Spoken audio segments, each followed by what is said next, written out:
Hello everyone, welcome back to this channel. So आज हम discuss करने वाले हैं कॉरपोरेट गवर्नेंस का वन शॉट, जो कि सेमेस्टर 6 में है आपके पास, चाहे वो बीकॉम प्रोग्राम हो, बीकॉम ऑनर्स हो। इसमें हम सारे मोस्ट इंपॉर्टेंट क्वेश्चंस यहाँ पे कवर करने वाले हैं। So don't worry about it. And जो भी आपने अभी तक नहीं पढ़ा है तो ठीक है, हम बिल्कुल बेसिक से स्टार्ट करेंगे और एडवांस तक जाएंगे। ये जो पीडीएफ है आपको, ये डिस्क्रिप्शन में आपको चैनल का जो डिस्क्रिप्शन है वहाँ पे सारे स्टेप्स गिवन हैं, तो वहाँ से उन स्टेप्स को फॉलो करके पीडीएफ मिल जाएगी। या फिर आप पोस्ट कम्युनिटी पोस्ट है, वहाँ पे जो स्टेप्स हैं उनको फॉलो करके ये मिल जाएगी पीडीएफ। ठीक है, सारे स्टेप्स फॉलो करो, ऑटोमेटिकली आपके पास वो पीडीएफ आ जाती है मेल पे। अगर आप कुछ स्टेप्स फॉलो नहीं करते हो तभी वो मैसेज नहीं आ पाता। ठीक है, तो सबसे पहले है यहाँ पे कॉरपोरेट गवर्नेंस का मतलब क्या होता है। तो इसका मतलब होता है how a company is controlled money, sorry यहाँ पे गलती से मनी लिख दिया है, यहाँ पे आएगा मैनेज्ड इन ए फेयर और रिस्पॉन्सिबल वे। मतलब एक कंपनी है उसको कैसे कंट्रोल किया जाता है और मैनेज किया जाता है फेयर और रिस्पॉन्सिबल वे में, तो उसी को बोलते हैं कॉरपोरेट गवर्नेंस। ये हमें बताता है कि कौन डिसीजन लेगा, हु विल टेक डिसीजन। ठीक है, हाउ डिसीजन, कैसे कोई भी डिसीजन कंपनी में लिया जा रहा है तो कैसे होगा, और कैसे कंपनी ऑनेस्ट रहेगी हमेशा अपनी बातों के ऊपर, तो ये हमें बताता है who makes decision now how, and company honest कैसे रहेगी, तो ये बताता है। नो, अभी पहला टॉपिक है कॉरपोरेट गवर्नेंस और management are the two sides of same coin. एक सिक्के के दो पहलू हैं कॉरपोरेट गवर्नेंस और मैनेजमेंट। कैसे? कॉरपोरेट गवर्नेंस और मैनेजमेंट क्लोजली रिलेटेड हैं लेकिन सेम नहीं है। ये दोनों एक दूसरे से रिलेटेड हैं but they are not same. They are often called two sides of same coin because they are necessary for success of company. इनको एक सिक्के के दो पहलू इसलिए बोला जाता है क्योंकि ये जो कंपनी है उसकी सक्सेस के लिए बहुत ही ज़्यादा इम्पोर्टेंट है। नाउ देखो मैनेजमेंट क्या है। मैनेजमेंट जो रिस्पॉन्सिबल होती है डे टू डे ऑपरेशंस के लिए, जिसमें वो प्लानिंग करती है, organising, staffing, directing, controlling, business activities करती है। ठीक है, मैनेजर्स फोकस करते हैं एफिशिएंसी और अचीव करने के लिए बिजनेस के गोल को। वहीं पे कॉरपोरेट गवर्नेंस की बात करें तो यहाँ पे क्या है, ये बताता है कि कैसे कंपनी को कंट्रोल किया जाता है और मैनेज किया जाता है एक रिस्पॉन्सिबल वे में। तो ये कंसर्न है how a company is directed, मतलब कंट्रोल्ड इन ए अकाउंटेबिलिटी और transparency, fairness, protecting the interest of share holder और अदर स्टेक होल्डर। तो मैनेजमेंट का मतलब है डे टू डे ऑपरेशंस कहते हो कैसे होते हैं, और कॉरपोरेट गवर्नेंस का मतलब है कि कैसे एक कंपनी को कंट्रोल किया जाता है इस तरीके से ताकि वो अकाउंटेबल रहे, ट्रांसपेरेंट रहे, फेयरनेस हो उसके अंदर और प्रोटेक्ट हो इंटरेस्ट लोगों का। ठीक है, तो अभी नेक्स्ट जो यही है इसी का, board of directors important role play करते हैं गवर्नेंस में, और मैनेजर्स कहाँ पे हैं, डीसी। देखो हम बात करें मैनेजमेंट के अंदर जो होते हैं वो मैनेजर्स रोल प्ले करते हैं इंपॉर्टेंट, और कॉरपोरेट गवर्नेंस में होते हैं जो बोर्ड ऑफ डायरेक्टर्स होते हैं वो रोल प्ले करते हैं कॉरपोरेट गवर्नेंस में, तो दोनों अलग हैं। इनके लिए बोर्ड ऑफ डायरेक्टर्स और मैनेजमेंट के लिए manager. Governance set framework rules. Governance क्या सेट करता है, फ्रेमवर्क और रूल सेट करता है। मैनेजमेंट वर्क करता है, मैनेजमेंट उन रूल्स में काम करता है। ठीक है, और both complement each other. Without good governance, अगर गवर्नेंस अच्छी नहीं होंगी, जैसे कि रूल्स और रेगुलेशंस अगर अच्छे नहीं होंगे तो मैनेजमेंट भी कैसे अच्छा काम कर सकती है। अगर गुड मैनेजमेंट नहीं होगी तो governance can not be implemented. आपने रूल्स बना दिए, रेगुलेशंस बना दी बढ़िया बढ़िया, लेकिन आपकी जो मैनेजमेंट है वो अच्छी नहीं है, वो काम नहीं करना चाहती उन पे, तो फिर कैसे गुड गवर्नेंस होगा। तो ये दोनों चीज़ कहती हैं कि अगर गवर्नेंस अच्छी नहीं है तो मैनेजमेंट अच्छी नहीं होगी, अगर मैनेजमेंट अच्छी नहीं है तो गवर्नेंस अच्छी नहीं होगी, तो दोनों एक दूसरे से इंटर रिलेटेड हैं। ठीक है, तो हमारा पहला question done. Now we have another topic is German model of corporate governance. उसकी स्ट्रेंथ क्या है एंड उसकी वीकनेसेस क्या हैं, तो ये देखना है। तो सबसे पहले देखो ये जो जर्नल मॉडल है यहाँ पे हमारे पास ये 2 टायर सिस्टम है कॉरपोरेट गवर्नेंस का। जैसे कॉरपोरेट गवर्नेंस है उसमें 2 टायर होते हैं, एक तो मैनेजमेंट का और एक सुपरवाइजरी बोर्ड का।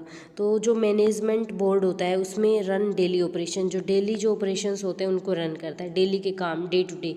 ठीक है, सुपरवाइजरी बोर्ड क्या करता है, मॉनिटर करता है, कंट्रोल करता है मैनेजमेंट को। सुपरवाइज मतलब किसी को सुपरवाइज करना, किसी को समझाना, ठीक है, इस मैनेजमेंट को ये सुपरवाइज करता है, तो इसी को बोलते हैं supervisory board.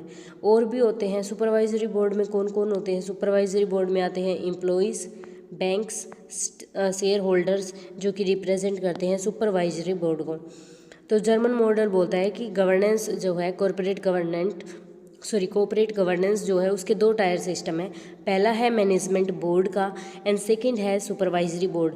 Management board run करती है डेली ऑपरेशंस को, सुपरवाइजरी बोर्ड मॉनिटर करती है, कंट्रोल करती है मैनेजमेंट बोर्ड को बोल सकते हैं या फिर मैनेजमेंट को।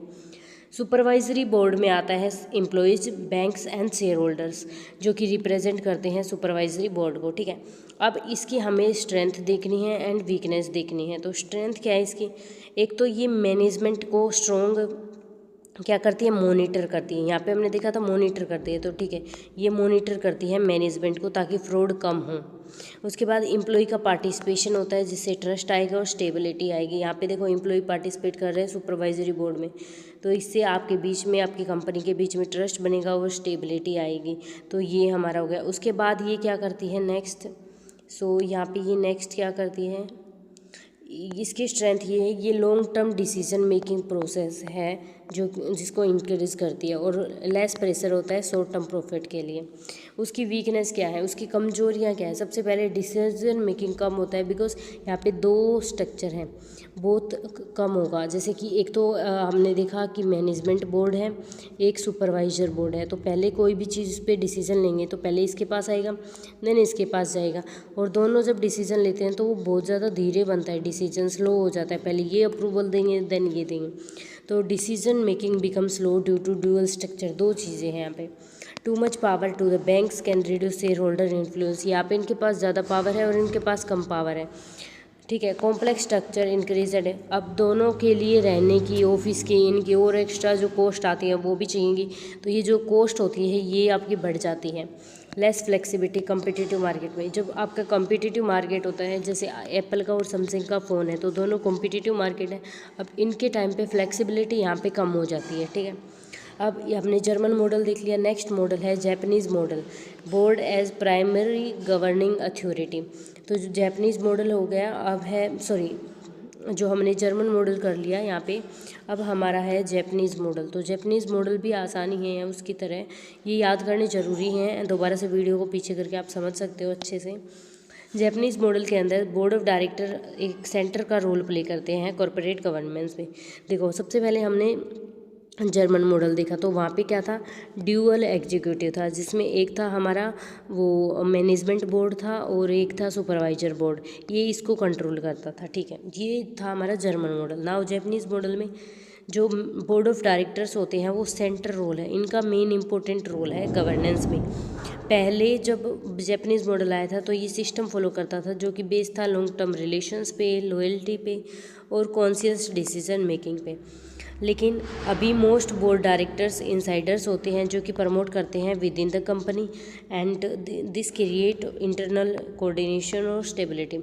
जैसे आप अब अगर एम्प्लॉय हो तो आप आगे बोर्ड ऑफ डायरेक्टर बन सकते हो, ठीक है, बिकॉज क्योंकि कंपनी के अंदर प्रमोशन होता है उसकी वजह से आप बन सकते हो यहाँ पे जैपनीज़ मॉडल के अनुसार। अब इसके की फीचर्स क्या हैं जैपनीज़ मॉडल के, इसमें होता क्या है एक्चुअली?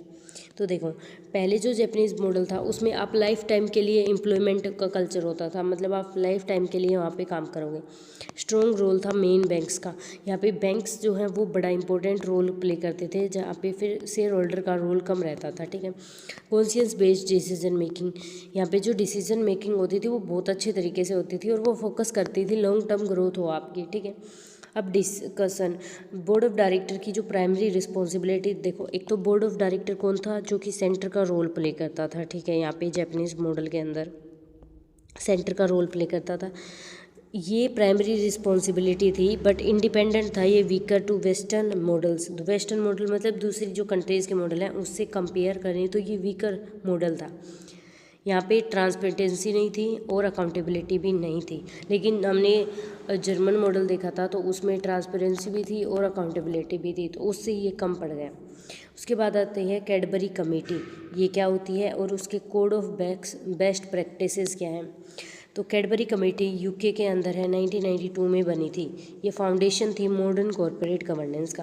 कैडबरी कमेटी यूके 1992 में बनी थी, जो कि फाउंडेशन थी मॉडर्न कॉरपोरेट गवर्नेंस का।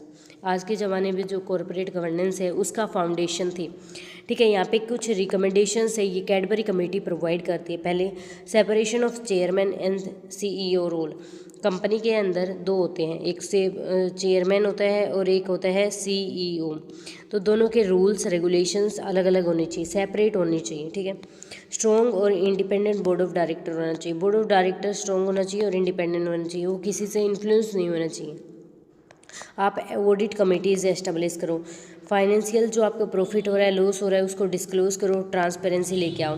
प्रोटेक्ट करो शेयर होल्डर के इंटरेस्ट को। तो ये रिकमेंडेशंस थी जो कि कैडबरी कमेटी ने दी थी। ठीक है, उसके बाद हमारे पास यहाँ पे आता है इसकी इम्पोर्टेंस क्या थी। यहाँ पे इम्पोर्टेंस की बात करें तो एक तो इसने जो जापानीज़ मॉडल में अकाउंटेबिलिटी नहीं थी उसको इसने इम्प्रूव किया। दूसरा, रिड्यूस करती है कॉर्पोरेट गवर्नेंस में जो फ्रॉड होते हैं कंपनीज के अंदर उनको, और एक ग्लोबल रेफरेंस मॉडल बन गया गवर्नेंस के रिफॉर्म्स के लिए। Now this is also done Cadbury committee. Write a short note on class action suits, why they are not popular in India. तो सबसे पहले क्लास एक्शन सूट होता क्या है, एक लीगल रेमेडी होता है where a group of people with similar complex can file against a single case against a company और ऑर्गेनाइजेशन। आप हो, आपका दोस्त है, आपकी मम्मी है, पापा है और आपकी फ्रेंड है, आप जो भी हैं, आप सब लोग हो। ठीक है, आप एक कंपनी के अंदर काम करते हो, आपकी जो एक प्रॉब्लम है वहाँ पे आपको प्रॉब्लम है। ठीक है, आपको उसके अगेंस्ट एक केस फाइल करना है। तो आप ऐसा नहीं करोगे कि पहले ये फाइल करेगा देन ये जाएगा कोर्ट देन ये ऐसा नहीं करोगे। आप क्या करोगे, क्लास एक्शन सूट लोगे। आप सारे इकट्ठे मिलके एक केस बनाओगे और उस पर साइन करके उसको फाइल कर दोगे। ठीक है, तो इसी को बोलते हैं class action suit. Legal remedy होती है वेयर ग्रुप ऑफ पीपल, आप ग्रुप हो विद सिमिलर कंप्लेंट, आपकी सेम प्रॉब्लम है, कैन फाइल केस, आप फाइल करोगे केस अगेंस्ट, किसके अगेंस्ट फाइल करोगे, किसी कंपनी के और ऑर्गेनाइजेशन के अगेंस्ट। तो यहाँ पे इंडिविजुअल के केसेस नहीं आएंगे, आपके लोगों के बीच में एक लीडर बन जाएगा और वो सारे को रिप्रेजेंट करेगा। ठीक है, ये कब होता है, जब आपकी कंपनी ने फ्रॉड कर दिया हो, सबके साथ फ्रॉड होता है, मिस मैनेजमेंट कर रही हो, वोलेशन कर रही हो शेयर होल्डर्स का या फिर कंज्यूमर के राइट्स का, तब हम इसका यूज़ करते हैं। सब लोग मिलके तभी तो आएंगे, वरना वो क्या करेंगे।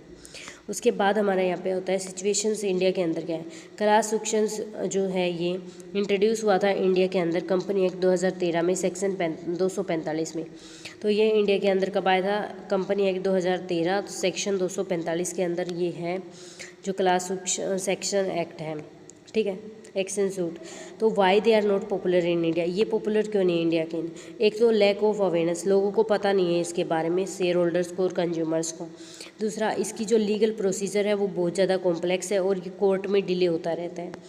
नाउ नेक्स्ट, एक तो fear of relation from powerful companies बहुत पावरफुल होती हैं तो उनसे हमें डर लगता ही रहता है कि वो जीत जाएंगी केस। हाई कॉस्ट आती है इसको रेगुलेट करने के लिए। वीक इन्फॉर्मेंस कल्चर होता है, लिमिटेड हिस्ट्री है सक्सेसफुल, बहुत ही कम ऐसे केसेस हैं जो कि सक्सेसफुल हुए थे, तो लोग इससे केस फाइल करने से डरते हैं। ठीक है, ऑल दो प्रोविज़न एग्जिस्ट करते हैं इंडिया के अंदर बट बहुत लिमिटेड है। ठीक है, इससे better awareness fast judicial process हो सकती है, लेकिन आज नहीं है क्लास एक्शन सूट्स के अकॉर्डिंग। ठीक है, ये इंपॉर्टेंट टूल है कॉर्पोरेट अकाउंटेबिलिटी के लिए। उसके बाद आता है इनसाइडर ट्रेडिंग क्या होती है, ये अनएथिकल क्यों होती है और रेगुलेट कैसे होती है इंडिया के अंदर। इनसाइडर ट्रेडिंग मतलब जैसे कि आप आज दो कंपनी है, ये XYZ लिमिटेड है, ये ABCZ लिमिटेड है, ABC लिमिटेड, दोनों ने मर्जर हो गए, दोनों इकट्ठे हो गए और ये बन गए XAB लिमिटेड। ठीक है, तो अब आपको पता है जब दो कंपनी मिलेंगी तो उनका प्रॉफिट बढ़ेगा, तो जैसे ही प्रॉफिट बढ़ेगा आपको पता है ये बात, लेकिन आपको ये नहीं पता था कि ये मर्ज होंगी, एक दूसरे के साथ कंबाइन होंगी। लेकिन जब आपका जो वो होता है ना, क्या बोलते हैं हम उसको, आप भी किसी कंपनी के मालिक हो, जैसे CD लिमिटेड के मालिक हो, CB लिमिटेड के, तो आपको पता चला कि ये दो कंपनी बढ़ रही हैं, एक दूसरे के साथ मिलेंगी तो इनका प्रॉफिट बढ़ेगा। तो आपने इनसाइडर मतलब अंदर से जानकारी ली और पूछा और आपने इसमें शेयर्स में इन्वेस्ट कर दी वैल्यू, और जैसे ही प्रॉफिट बढ़ा आपने वो वैल्यू निकाल ली। तो इसका मतलब होता है इनसाइडर ट्रेडिंग, ठीक है। और सेबी इस पे रेगुलेट करती है। इसमें आपको इंडिया के अंदर तो जेल भी हो सकती है, आपको पनिशमेंट्स मिलती है, लेट मी टेल यू, ठीक है। मैं अभी नहीं, बाद में बताऊंगी। इनसाइडर ट्रेडिंग का मतलब होता है बायर करना, सेलिंग करना सिक्योरिटीज़, मतलब shares, bonds, debentures based on unpublished price sensitive. मतलब ये मार्केट में अभी नहीं आया था कि इनका प्रॉफिट होगा, बढ़ेगा, लेकिन आपने पहले से पता कर ली इंफॉर्मेशन, यूपीएसआई के अकॉर्डिंग आपने बाय कर ली, सेल कर ली सिक्योरिटीज़, ठीक है। ये अनफेयर एडवांटेज ले लिया आपने इनसाइडर से और हार्म करते हैं जनरल इन्वेस्टर्स को, ठीक।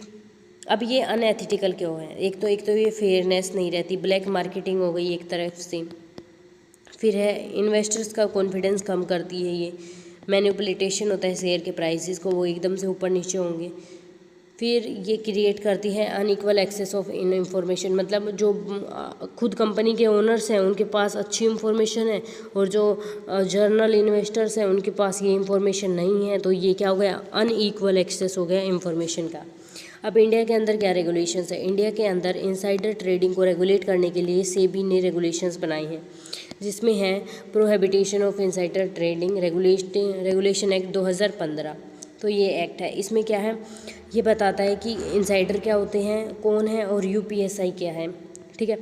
यूपीएसआई हमने यहाँ पे देखा था, एक सेकंड में बता देती हूँ, ये रहा देखो, ये अनपब्लिश्ड प्राइस सेंसिटिव इंफॉर्मेशन। ये क्या है, कब माना जाएगा कि ये प्राइस अनपब्लिश्ड है, तो ये बताया जाता है इसके अंदर।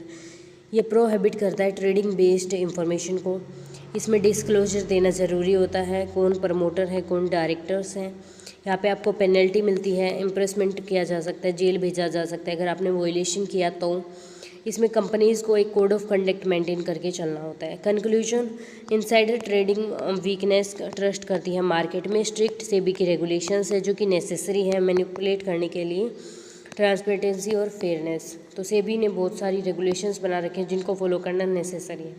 उसके बाद है यहाँ पे हमारे पास है कि क्या यहाँ पे रोल है इंस्टीट्यूशनल इन्वेस्टर्स का कॉर्पोरेट गवर्नेंस के अंदर, तो वो देखेंगे पहले। सॉरी, तो यहाँ पे जो इंस्टीट्यूशनल इन्वेस्टर्स हैं उसके अंदर कौन कौन आता है? एक तो mutual fund, insurance companies, pension जो फंड होता है वो, और फॉरेन इंस्टीट्यूशनल इन्वेस्टर्स, और एफडीआई भी यहाँ के अंदर आता है। ये होल्ड करते हैं लार्ज शेयर कंपनीज़ के अंदर, तो ये होते हैं इंस्टीट्यूशनल इन्वेस्टर्स। इन्वेस्टर कौन होता है? जो कि इन्वेस्ट करता है, ठीक है। और इंस्टीट्यूशनल जो कि कंपनीज होती है उनको बोलते हैं, ठीक है। तो कंपनीज म्यूचुअल फंड भी होती हैं, इंश्योरेंस कंपनी होती है, पेंशन फंड कंपनी होती है, एफडीआई होती है, एफआईआई होती है, ठीक है। अब इनका रोल क्या होता है? एक तो ये मॉनिटर करती है कंपनी की मैनेजमेंट को इफेक्टिवली। दूसरा, इन्फ्लुएंस करती है decisions through voting right, voting करवाती है। फिर प्रमोट करती है ट्रांसपेरेंसी और अकाउंटेबिलिटी को, उत्तरदायित्व रहना चाहिए। गुड गवर्नेंस प्रैक्टिस को इनकरेज करती है, बढ़ावा देती है।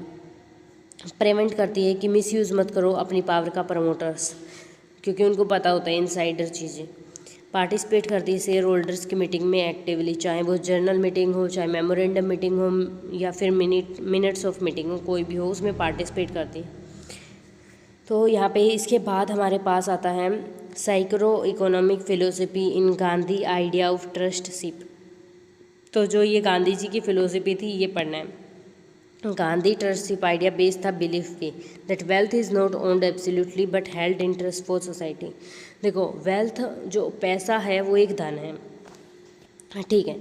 ये हमारे पास सारा तो आ नहीं सकता, लेकिन हम थोड़े से पैसे से अगर हम अच्छे से कुछ पैसा कमाएं जो कि बिना किसी को हार्म किए हो और सोसाइटी की ट्रस्ट के हिसाब से वो पैसा हो, मतलब कि हम कोई भी अनफेयर चीज़ें नहीं कर रहे हैं, अच्छा पैसा है वो, ब्लैक मनी नहीं है, तो क्या होगा, हमारी इज्जत बढ़ेगी सोसाइटी के अंदर। तो साइकोलॉजी और इकोनॉमिक फिलोसफी है ये गांधी जी की, ठीक है। तो यहाँ पे इसका मतलब क्या है, इसमें क्या है साइकोलॉजी, एक तो साइकोलॉजी क्या है, आपको फेयर तरीके से पैसा कमाना होता है, ठीक है, ये आपकी साइकोलॉजी। इकोनॉमिक मतलब पैसा, मनी होनी चाहिए, without money there is nothing. तो ये फोकस करती है एथिटिकल और मोरल यूज़ वेल्थ का, धन का आप कैसे एथिटिकल यूज़ करते हो और मोरल यूज़ करते हो। वेल्थी पीपल एक्ट करते हैं trustee but not absolute owners, जैसे कि प्राइवेट स्कूल्स होते हैं। आप मुंबई के अंदर जब स्कूल्स देखते हो तो वहाँ पे ट्रस्टीज़ होते हैं, जो कि अमीर अमीर इंसान है ना, वो पैसा इन्वेस्ट करते हैं वहाँ पे, वो ओनर्स नहीं है लेकिन ट्रस्टी हैं वो उस स्कूल के। Wealth should be used for social welfare, अगर आपके पास ज़्यादा पैसा है तो उसको यूज़ करो सोशल वेलफेयर के लिए। इनक्रेज करो मॉरल रिस्पॉन्सिबिलिटी को बिजनेस के अंदर, प्रमोट करो इक्वलिटी और रिड्यूस करो एक्सप्लॉयटेशन, बिल्ड करो एथिकल कैपिटलिज्म। तो ये गांधी कनेक्ट करता है इकोनॉमिक एक्टिविटी को मॉरल रिस्पॉन्सिबिलिटी के साथ, उसी से तो बनता है आइडिया एथिकल कॉरपोरेट गवर्नेंस का। नाउ उसके बाद हमारे पास आता है role of Sarbanes Oxley act 2002 in improving corporate governance USA. तो देखो इस एक्ट का क्या रोल था कॉरपोरेट गवर्नेंस को इम्प्रूव करने में। तो ये एक्ट इंट्रोड्यूस किया गया था यूएसए में after major corporate scandals like Enron और वर्ल्डकॉम। तो ये आपको याद करने सारी चीज़ें, ऐसा नहीं है मैं समझा आज थोड़ा मेरे गले में दर्द है तो धीरे बोला जा रहा है, सो कॉरपोरेट विद दैट। सो ये इम्प्रूव करता है ट्रांसपेरेंसी और अकाउंटेबिलिटी रिलायबिलिटी फाइनेंशियल रिपोर्टिंग में। जब आपकी कंपनी की लास्ट में, जब लास्ट वो होता है मंथ 31 मार्च, जब वो आती हैं रिपोर्ट्स, फाइनेंशियल बैलेंस शीट आती है, प्रॉफिट लॉस अकाउंट आते हैं, तो ये जो होते हैं ये ट्रू हैं या फिर नहीं, ये कौन देखता है, ये यही अकाउंट देखता है। देखो स्ट्रिक्ट रिस्पॉन्सिबिलिटी होती है सीईओ की और सीएफओ की फाइनेंशियल स्टेटमेंट्स के अगेंस्ट कि वो सच होनी चाहिए। इंडिपेंडेंट और ऑडिट कमेटीज़ बनानी चाहिए। रिस्ट्रिक्शंस होता है ऑडिटर्स पे कि नॉन ऑडिट सर्विस आपको नहीं प्रोवाइड करनी, जो भी ऑडिट का काम है सिर्फ वही करना है और फालतू का काम आपको कंपनी में नहीं करना। स्ट्रॉन्ग इंटरनल कंट्रोल सिस्टम होता है, प्रोटेक्ट विस्ट फ्लोर, जैसे सट्टाबाजी होता है ना उसको हटाता है ये। सर्व करता है पेनल्टी, अगर आपने फ्रॉड किया है या फिर मिस स्टेटमेंट लिखी है प्रोस्पेक्टस में तो उसको आपको यहाँ पे पेनल्टीज़ देनी होंगी। इसकी इम्पोर्टेंस क्या है, एक तो इन्वेस्टर्स का कॉन्फिडेंस रखता है, दूसरा इंप्रूव करता है एक्यूरेसी, तीसरा ये कॉर्पोरेट गवर्नेंस की अकाउंटेबिलिटी को स्ट्रेंथन करता है, रिड्यूस करता है चांसेस ऑफ फ्रॉड कम से कम हो, इतना ये ध्यान में रखता है।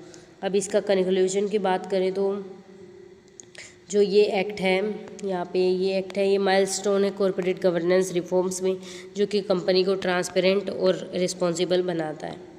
तो यहाँ पे ये कंपनी को टोटली ट्रांसपेरेंट और रिस्पॉन्सिबल बनाने की बात कर रहे हैं।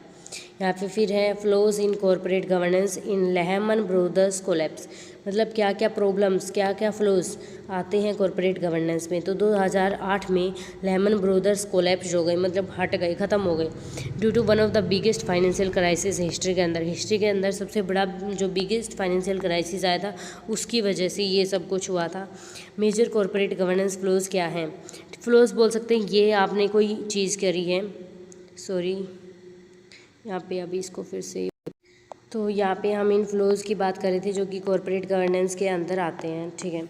तो देखो सबसे पहले जो मेजर फ्लो आता है, मतलब प्रॉब्लम्स आती हैं, इसको हम ऐसे मान सकते हैं जैसे ये कोई काम आपने स्टार्ट किया तो इसमें क्या क्या लॉस, आपके बिजनेस में लॉस हो रहा है तो क्यों हो रहा है, क्या उसके मेन रीजन्स है फ्लो होने, प्रॉब्लम्स होने के जो मेन रीजन्स होते हैं उसको फ्लोज बोलते हैं। तो सबसे पहले आप ज़्यादा रिस्क ले रहे हो, सब प्राइम मोर्टेज इन्वेस्टमेंट में एक्सेसिव रिस्क नहीं लेना चाहिए आपको। दूसरा आपका जो इंटरनल जो रिस्क मैनेजमेंट सिस्टम है वो बहुत ज़्यादा कमज़ोर है, वो मैनेज नहीं कर पा रहा है आपके रिस्क को। एक तो आप ज़्यादा रिस्क ले रहे हो, ऊपर से वो मैनेजमेंट नहीं कर पा रहा है। सो ये दो तो बहुत बड़े चैलेंजेस है फ्लोज़ के लिए किसी भी कॉरपोरेट गवर्नेंस में। Lack of proper board oversight, आपका जो यहाँ पे बोर्ड ओवरसाइट का मतलब होता है कि आप यहाँ पे समझ नहीं पा रहे हो कि रियल प्रॉब्लम कहाँ पे आ रही है आपको। मैनिपुलेटेशन फाइनेंशियल स्टेटमेंट्स में, जैसे जो भी फाइनेंशियल स्टेटमेंट्स होती हैं, balance sheet, profit loss account और कैश फ्लो स्टेटमेंट, तो इनमें आप मिस स्टेटमेंट कर रहे हो, प्रोस्पेक्टस में गलत जानकारी दे रहे हो। पुअर ट्रांसपेरेंसी, आपकी जो फाइनेंशियल रिपोर्टिंग है उसमें आप रियल जो चीज़ें हैं वो नहीं दिखा रहे हो, बहुत ही कम चीज़ दिखा रहे हो और वो जो दिखा रहे हो वो भी गलत। शॉर्ट टर्म प्रॉफिट फोकस करता है, आप शॉर्ट टर्म जो प्रॉफिट है उस पर फोकस कर रहे हो, आप लॉन्ग टर्म की स्टेबिलिटी पे फोकस नहीं कर रहे हो। ऐसा कर रहे हो जैसे कि आपको अभी 1-2 महीने में प्रॉफिट कमा के कहीं जाना है, ऐसा नहीं है कि आपको मार्केट में रहना है। देखो उसके बाद है फेलियर ऑफ ऑडिटर और रेगुलेटर्स, ये अपना काम अच्छे से नहीं कर पा रहे, तो ये मेजर फ्लोज होते हैं जो कि जिसकी वजह से आपका बिजनेस बिगेस्ट फाइनेंशियल क्राइसिस में आ सकता है और उसकी वजह से वो कोलैप्स भी कर सकता है, मतलब बंद हो सकता है। ठीक है, इसका कंक्लूजन इनकी ये जो लेमन ब्रदर्स का कोलैप्स हुआ था वो क्या बताता है हमें, वो बताता है कि उनकी जो गवर्नेंस सिस्टम थी, उनकी कंपनी को जो गवर्नेंस क्या होता है कि कैसे कंपनी को मैनेज करें, कंट्रोल करें एक ऐसे तरीके से फेयर और रिस्पॉन्सिबल से। ठीक है, तो उनकी जो कंट्रोल करने का, डायरेक्ट करने का, रेगुलेट करने का जो तरीका था वो बहुत ही कमज़ोर था। दूसरा, वो रिस्क जो था ले रहे थे बहुत ज़्यादा, लेकिन उसको कंट्रोल नहीं कर पा रहे थे, पुअर कंट्रोलिंग सिस्टम था। मैनेजमेंट का जो वीक, जो इंटरनल रिस्क मैनेजमेंट है वो सिस्टम था उनका। अनएथिकल प्रैक्टिसेस हो रही थी कि आप मैनिपुलेटेशन कर रहे हो फाइनेंशियल स्टेटमेंट में, मिस स्टेटमेंट कर रहे हो प्रोस्पेक्टस में, ट्रांसपेरेंसी अच्छी नहीं है, शॉर्ट टर्म के फोकस कर रहे हो गोल पे, लॉन्ग टर्म पे बात नहीं कर रहे, ऑडिटर्स और रेगुलेटर्स अपना काम अच्छे से नहीं करें। तो इसी वजह से उनके जो फाइनेंशियल इंस्टीट्यूशंस है उनको डिस्ट्रॉय होना पड़ा, जो कि बहुत बड़ा इंस्टीट्यूशन था। तो ये फ्लोज थे कॉरपोरेट गवर्नेंस में, कहाँ पे, लेमन्स ब्रदर कोलैप्स के अंदर। उसके बाद हमारे पास आता है कैडबरी कमेटी के बारे में। ये भी इम्पोर्टेंट रहता है हमारा। Cadbury committee code of best practice Cadbury committee के अंदर, तो ये कहाँ पे बनी थी, ये यूके के अंदर बनी थी 1992 में। ये इंट्रोड्यूस करती है code of best practice in corporate governance के अंदर। ठीक है, कोड ऑफ बेस्ट जो बेस्ट प्रैक्टिस होता है ये क्या होता है, यहाँ पे हम देखेंगे। पहले ये देखते हैं कि इसकी रिकमेंडेशंस क्या है। एक तो ये आई थिंक अपने कर लिया है, बट फिर से कर लेते हैं, मुझे लगता है पीछे कर लिया ये। सेपरेशन ऑफ चेयरमैन और सीईओ के रोल्स को, रोल जो होते हैं चेयरमैन के अलग है, सीईओ के अलग है, तो दोनों को अलग रखो, कंबाइन क्यों कर रहे हो। कभी सीईओ जो है वो चेयरमैन का काम करे और चेयरमैन सीईओ को काम करे, ऐसा मत करो, दोनों के रूल्स रेगुलेशंस अलग अलग रखो। स्ट्रॉन्ग और इंडिपेंडेंट बोर्ड ऑफ डायरेक्टर्स बनाओ। ये बोर्ड ऑफ डायरेक्टर्स इंडिपेंडेंट होनी चाहिए, किसी के भी डिसीजन से इन्फ्लुएंस नहीं होनी चाहिए और स्ट्रॉन्ग होनी चाहिए। एटलीस्ट 1/3 इंडिपेंडेंट डायरेक्टर्स होनी चाहिए, 1/3 जो है इंडिपेंडेंट डायरेक्टर्स तो होनी चाहिए। ऑडिट कमिटीज़ होनी चाहिए, जैसे कैडबरी कमेटी है। ट्रांसपेरेंट फाइनेंशियल रिपोर्ट, जो आपकी फाइनेंशियल रिपोर्टिंग है लास्ट में जो करते हो और फाइनेंशियल ईयर जब खत्म होता है तब, वो ट्रांसपेरेंट होनी चाहिए और उसमें जो भी चीज़ें लिख रही हो उसके लिए आप आंसरेबल हो, अकाउंटेबल होना चाहिए। प्रोटेक्शन होना चाहिए शेयर होल्डर्स के एक्ट को, जो भी उनके राइट्स हैं उनका रेगुलर डिस्क्लोजर करना चाहिए। आपकी जो फाइनेंशियल इंफॉर्मेशन है उनके रिलेटेड जो भी चीज़ें हो रही हैं उनका, जो भी आप कर रहे हो, जो आपका कितना प्रॉफिट है, कितना लॉस है, क्या आपके पास एसेट्स हैं, क्या लाइबिलिटीज़ है, सबका रेगुलर डिस्क्लोजर करते रहो। इंपॉर्टेंस, एक तो ये अकाउंटेबिलिटी को इम्प्रूव करता है, दूसरा ये फ्रॉड जो होता है उसको कम करता है, फिर ये फाउंडेशन रखता है ग्लोबल गवर्नेंस स्टैंडर्ड्स के लिए। Now this is also done. Now we have another that is OECD principles on disclosure, transparency, sustainability, resilience. तो देखो ये ऐसे प्रिंसिपल्स हैं कॉरपोरेट गवर्नेंस पे जो कि ग्लोबली एक्सेप्टेड है, मतलब हर एक कंट्री ने एक्सेप्ट किए, ये सिर्फ इंडिया के अंदर नहीं है, हर एक कंट्री के अंदर है। पहला यहाँ पे हमने बात करी डिस्क्लोजर की, दूसरा ट्रांसपेरेंसी, फिर सस्टेनेबिलिटी, फिर रेजिलियंस। तो डिस्क्लोजर, कंपनी को एक्यूरेट और टाइमली इंफॉर्मेशन प्रोवाइड करनी चाहिए।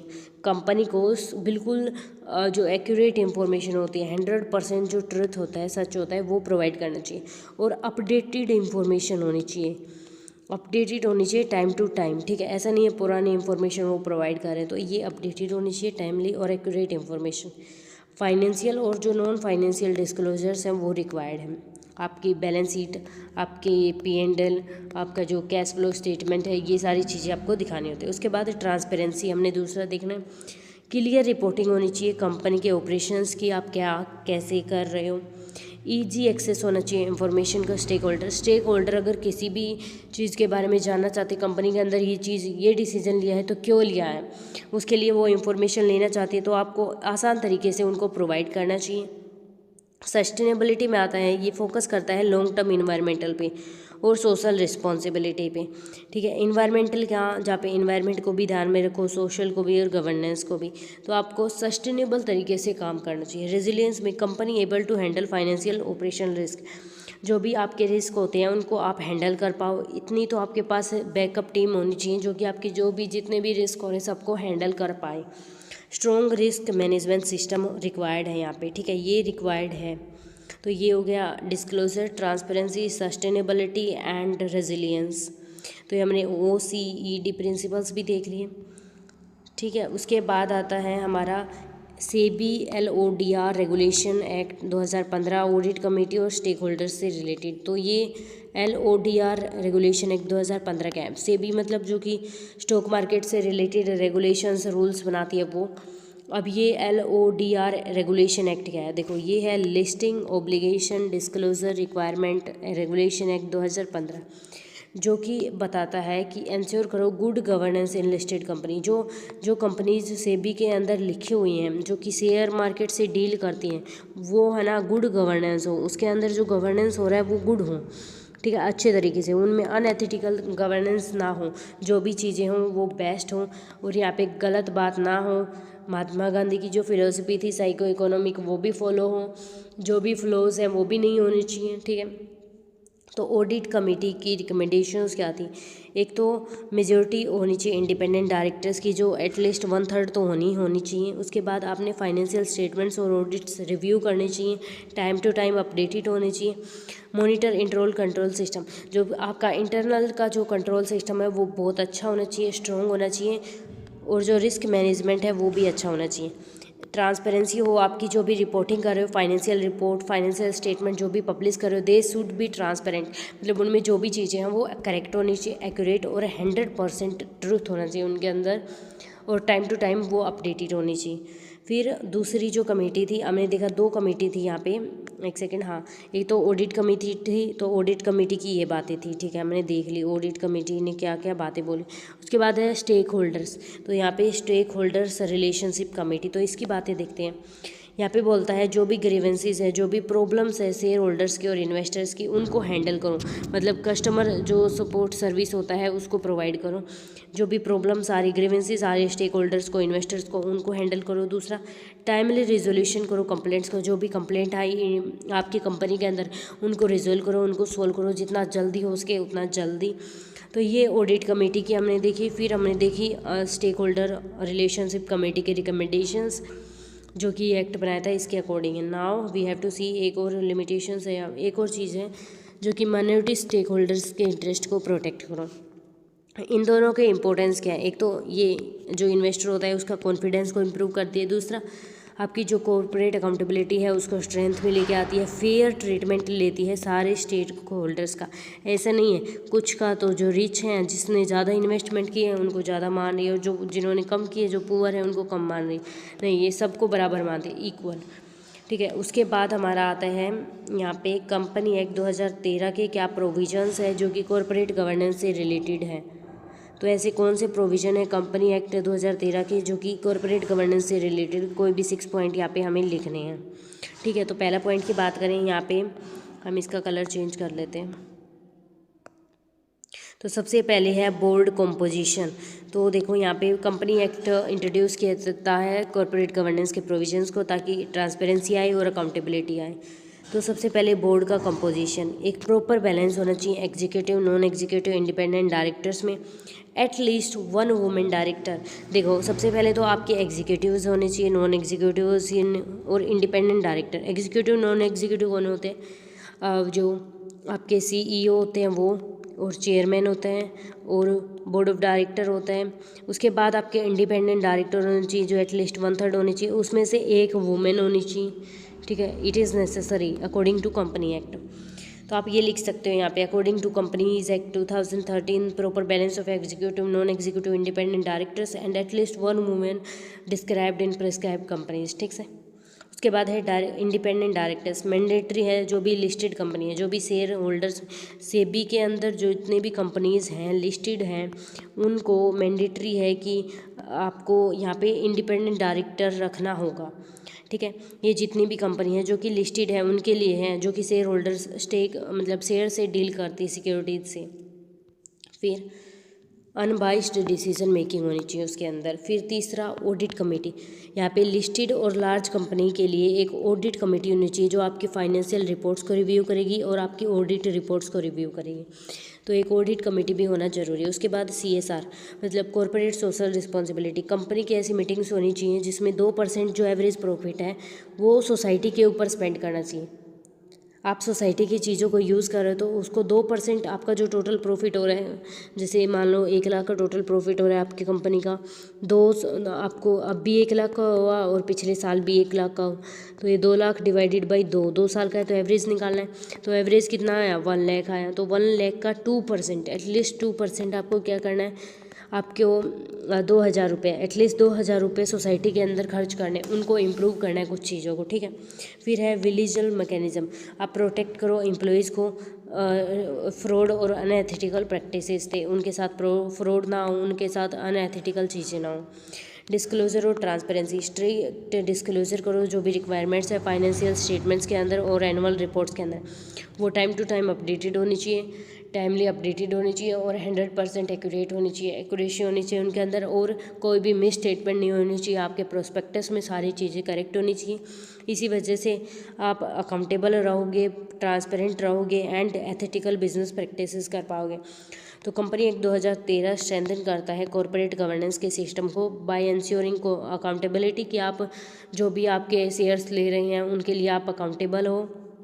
ट्रांसपेरेंसी, आप जो भी चीज़ शो कर रहे हो वहाँ पे वो शुड बी ट्रांसपेरेंट, मतलब उनमें जो भी चीज़ें वो करेक्ट एक्यूरेट होनी चाहिए। और एथिकल, आप कोई भी रॉन्ग प्रैक्टिस ना करो, इनसाइडर ट्रेनिंग वगैरह ना करो, अगर करते हो तो उनके लिए रूल्स और रेगुलेशंस अलग से बने हुए हैं। उसके बाद आता है सेबी की रेगुलेशंस ऑन बोर्ड कंपोजिशन, ये हमने एक्ट पढ़ लिया, ठीक है। अब सेबी की क्या रेगुलेशंस है बोर्ड कंपोजिशन पे, तो सेबी के रेगुलेशंस है बोर्ड कंपोजिशन पे, वो ये हैं, board must have optimal mix of executive non executive directors. जो भी बोर्ड है आपका उसके अंदर एग्जीक्यूटिव भी होना चाहिए और नॉन एग्जीक्यूटिव भी होना चाहिए, ठीक है, दोनों का मिक्सचर होना चाहिए, मिक्स होना चाहिए, किसका, एग्जीक्यूटिव का भी नॉन एग्जीक्यूटिव डायरेक्टर्स का भी। एटलीस्ट 1/3 इंडिपेंडेंट डायरेक्टर होने चाहिए, ठीक है। चेयरमैन नॉन एग्जीक्यूटिव होता है तो 1/3 तो होने चाहिए independent director, this is compulsory to have 1/3 independent directors. फिर चेयरमैन अगर एग्जीक्यूटिव है तो half of board must be independent. जितने बोर्ड में लेट्स से 5 मेंबर हैं बोर्ड में, 6 मेंबर हैं, तो उसमें से 3 जो मेंबर हैं वो इंडिपेंडेंट डायरेक्टर्स होने चाहिए। Mandatory to appoint 1 women director, एक तो वुमेन भी होनी चाहिए इसमें डायरेक्टर्स में, ये मैंडेटरी है अकॉर्डिंग टू कंपनी एक्ट 2013। और सेपरेशन, चेयरमैन और सीईओ के जो फंक्शंस है, रूल्स रेगुलेशंस है, वो सेपरेट होनी चाहिए अकॉर्डिंग टू कैडबरी कमेटी। अब कमेटीज़ भी होनी चाहिए यहाँ पे, जैसे audit committee, nomination committee, stakeholder committee जो कि बनाई जाती हैं यहाँ पे होनी चाहिए। कंक्लूजन मेन ये है कि अगर ये सारी चीज़ें होंगी तो आपके यहाँ पे इंडिपेंडेंस होगी, इंडिपेंडेंट होगी और ट्रांसपेरेंसी आएगी, और जो बैलेंस डिसीजन मेकिंग होता है ना वो आएगा कॉर्पोरेट गवर्नेंस के अंदर। Now the next topic is Kotak committee recommendation 2017। तो कोटक कमेटी जो कि सेटअप की थी सेबी ने, ठीक है, ये इम्प्रूव करने के लिए कॉर्पोरेट गवर्नेंस को इंडिया के अंदर, तो इसकी रिकमेंडेशंस क्या थी, एक तो 6 इंडिपेंडेंट डायरेक्टर्स होने चाहिए लिस्टेड कंपनीज़ के अंदर, 6 इंडिपेंडेंट, यहाँ पे बता दिया आपको 6 होने चाहिए, वहाँ पे 1/3 की बात कर रहा था, लेकिन कोटक कमेटी में 6 इंडिपेंडेंट डायरेक्टर्स होने चाहिए और एक इंडिपेंडेंट वुमेन डायरेक्टर होनी चाहिए। सीईओ और चेयरमैन है जो टॉप कंपनीज में वो सेपरेट होनी चाहिए। ट्रांसपेरेंसी के लिए रिलेटेड पार्टी एक्ट जो ट्रांजेक्शन्स है वो भी करना ज़रूरी है। ऑडिट कमेटी भी यहाँ पे होना चाहिए, उसके रोल को और बढ़ा दो, और जो फाइनेंशियल नॉन फाइनेंशियल इंफॉर्मेशन है उसको भी डिस्क्लोज़ करो ताकि सबको पता चले कि कितना प्रॉफिट हो रहा है, कितना लॉस, क्या चीज़ें आपके बिजनेस के अंदर, ताकि कोई भी अगर इन्वेस्ट करे तो वो चीज़ों को देख के करें। इंक्रीज़ करो पार्टिसिपेशन इंस्टीट्यूशनल इन्वेस्टर्स का, यहाँ पे इंस्टीट्यूशनल इन्वेस्टर्स कौन आते हैं, जैसे mutual fund, bank, FDI, foreign direct investment, FII, foreign institutional investor, तो इनका जो पार्टिसिपेशन है उसको इंक्रीज़ करो। ये जो कमेटीज़ हैं ये स्ट्रेंथन करती है को गवर्नेंस को, ताकि जैसे एक तो इंडिपेंडेंट हो जाएगी और दूसरी ट्रांसपेरेंसी आएगी। तो यहाँ पे ये भी हो गया हमारा। उसके बाद नेक्स्ट टॉपिक आता है, तो गाइस यहाँ पे हमने सारे जो मोस्ट इंपॉर्टेंट क्वेश्चंस थे सारे कवर कर लिए 40 मिनट्स में, ये आपके कंप्लीट होते हैं। तो ये देखने के बाद आपको कुछ और करने की ज़रूरत नहीं है। ये पीडीएफ आपको मैंने पहले भी बताया था कि जो चैनल का डिस्क्रिप्शन है उस पर जो स्टेप्स हैं उनको फॉलो करो, और जो ये आपको मैसेज आता है ना रिप्लाई में, मेल करते हो तो वो मैसेज आता है, तो वो ऑटोमेटेड मैसेज है, वो ऑटोमेटिक आता है। अगर आप सारे स्टेप्स को फॉलो करके मुझे जो मैसेज करते हो, मेल करते हो, तभी आपको वो मैसेज आता है, वरना पीडीएफ के लिए वो मैसेज आपको नहीं मिलेगा। सो बी अवेयर ऑफ दैट कि आप सारे स्टेप्स को फॉलो करो तभी आपको रिप्लाई मिलता है, क्योंकि वो ऑटोमेटिक है, मैं उसमें कुछ नहीं करती बिकॉज बहुत सारी ईमेल्स आती हैं तो उसका मैं हर एक का रिप्लाई नहीं कर पाऊँगी, इसीलिए मैंने ऑटोमेटिक कर रखा है वो। तो आप सारे स्टेप्स को फॉलो करो और जो फ़ोटो वगैरह है सारी चीज़ें मैंने लिख रखी हैं वहाँ पे, उनको करो। एंड पोस्ट पे भी मिल जाएगा, अगर आपको चैनल का डिस्क्रिप्शन नहीं पता हो तो पोस्ट पे भी मिल जाएगा। वैसे तो सब यूज़ करते हैं सोशल मीडिया का, सबको पता होगा। और एक और बात बता दूँ, यहाँ पे आपका ये पेपर है जो कि 90 मार्क्स का आएगा, ठीक है, आपको ये बात पता है 90 मार्क्स का आएगा। ये इस पेपर में आपको क्या करना है, जैसे 9 मार्क्स के क्वेश्चन है तो आपको ये आपके पेजेस हैं, तो अभी तो क्या हो रहा है यहाँ पे ये मार्जिन बनी आ रही है, ठीक है, बहुत नॉइस। ये आपके पेजेस हैं जैसे 1 2 3, तो आपको एक पेज में 2 नंबर या 3 नंबर मिलते हैं एटलीस्ट, ठीक है। तो 9 पेज हैं तो 3 3 3, तो 9 पेज में 9 मार्क्स में आपको 3 पेज भरने हैं, ठीक है। तो आपको क्या करना है, जैसे आपको पेज भरने की ट्रिक बताऊँ, यहाँ पे पहले पेज में कॉर्पोरेट गवर्नेंस का मतलब लिखा, उसके बाद आपने एग्जाम्पल दिया। ये तो हर एक क्वेश्चन के आगे कर देना, because subject he corporate governance है तो उसका मतलब तो लिखना ही है, फिर आगे कुछ बात करेंगे। तो ये आप जब कर रहे हो फर्स्ट पेज में, सेकंड पेज में जो मेन टॉपिक है उसके बारे में बात करो, और फिर उसके बाद फिर से बता दो कि कॉर्पोरेट गवर्नेंस क्या होता है। देन अगेन उस टॉपिक के जो यहाँ पे लिखा था फिर से वो चीज़ लिखो, और लास्ट में कंक्लूजन में क्या लिखना है, कॉर्पोरेट गवर्नेंस की डेफिनेशन जो यहाँ पे याद की थी, और जो यहाँ पे कुछ चीज़ लिखी थी वो यहाँ पे फिर से लिख दो। तो ऐसे पेज फिल कर दो ना, क्या फ़र्क पड़ता है। और राइटिंग अच्छी होनी चाहिए, उसी से मार्क्स मिलते हैं। मैंने खुद पेपर ऐसे दिया और मेरे हमेशा 9 SGPA आए हैं, CGPA आए हैं, जो भी आप कहो। तो मैं अपने एक्सपीरियंस से, मेरे फ्रेंड्स के एक्सपीरियंस से बता रही हूँ। गाइस प्लीज़ इन चीज़ों पे ध्यान दो, आपकी राइटिंग अच्छी करके आना, एंड जो भी प्रेजेंटेशन है वो अच्छी करना। कुछ भी अगर आप जैसे नेचर्स लिख रहे हो किसी भी चीज़ के, तो आप उसको ऐसे लिख के और ऐसे बना दो ये वाला, और फिर लास्ट में उसकी एक्सप्लेनेशन डाल दो, ये बना दो। कुछ भी आप फ्लो चार्ट, डायग्राम जितने हो सकते हैं उतने बनाओ, तभी नंबर मिलेंगे। So all the best everyone for your exams. And अगर किसी को भी कोई भी डाउट है, do let me know in the comments. और आप बिल्कुल भी कमेंट वगैरह नहीं करते, इंटरेक्शन नहीं करते, so please do a comment for me. And किसी भी और सब्जेक्ट का आंसर चाहिए, do let me know in the comments. All the best everyone for your exams, bye.